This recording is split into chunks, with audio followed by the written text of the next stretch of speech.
Welcome to week 4 of our menopause series.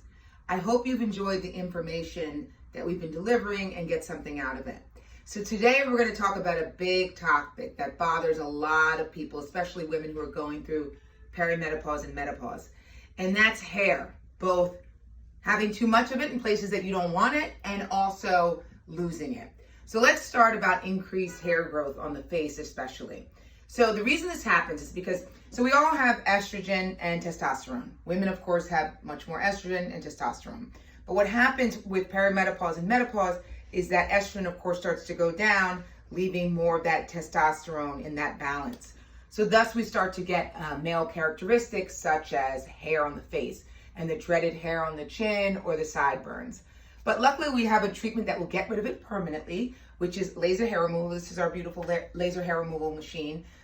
This machine, Luminous, particularly I love because it removes hair very quickly, virtually painlessly, and so you don't have to worry about plucking those pesky hairs forever. So just know you don't have to live with it. We can get rid of those hairs permanently, but that's the reason they start coming with menopause. And now we talk about hair loss, and it's really a topic that's quite emotional for women because, of course, you know, our hair is our crown, and when we start to lose it, it's really, really very upsetting. In fact, it's one of the most, emotionally disturbing things that we see here in the office in terms of those things that happen with menopause. So the reason is, of course, because of, female pattern hair loss, so genetically and age-related hair loss that happens, and of course happens to men too. And then there's scalp conditions that can increase hair loss, thyroid conditions, stress, overuse of chemicals over the years. But all these factors as we age can cause hair thinning and then hair loss. So what do we do about it? Well, one of the things that really has been a game changer are PRP injections. So if you haven't heard about them, please go on our website and learn more. But, shortly, it's basically plasma-rich protein, and that is found in our platelets, which are found in our blood.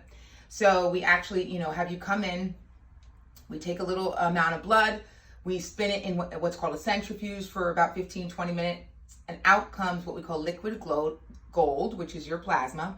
And in the plasma are platelet growth factors that really help to, basically trigger those hairs that are stunted to grow. So it really has been amazing that we've been seeing in terms of female pattern hair loss. So there's definitely hope, and it's really caused a great change in what was available before. Now, there are also products that help to stimulate hair growth if you're starting to see that, especially early on. One is Nutrafol, which we love. There's a lot of hair vitamins out there, but this is, I tell patients this is not a miracle growth pill, but this is a proven vitamin that helps with the density of the hair that you have. And also when you're getting that new hair growth from the PRP injections, it helps that hair become stronger because initially it may come in a little weak. So there's one for women especially, and one with an extra essential vitamins called Women's Balance. We both, both of these are great products. In addition, there are actual medications, alopecia drops, which you can use once a day in your hair, which again helps to stimulate hair growth. And those have minoxidil, which you've heard of in terms of Rogaine, and also something called finasteride. And these really work. People literally buy like 6 at a time. So they really work. And then we have something in terms of helping with the cosmetic part of it. When you're starting, to see that hair loss and we're trying to get it back, this is a topic hair fattener, which helps to kind of disguise, some of that thinning hair. And as it comes in, you won't need it anymore, but it's nice to use for those initial year or so while we're bringing that hair back. So again, whether you're gaining hair that you don't want or losing hair, there are definitely treatments available now that actually work to help so that, when you go through menopause, you don't have to suffer those consequences with the hair.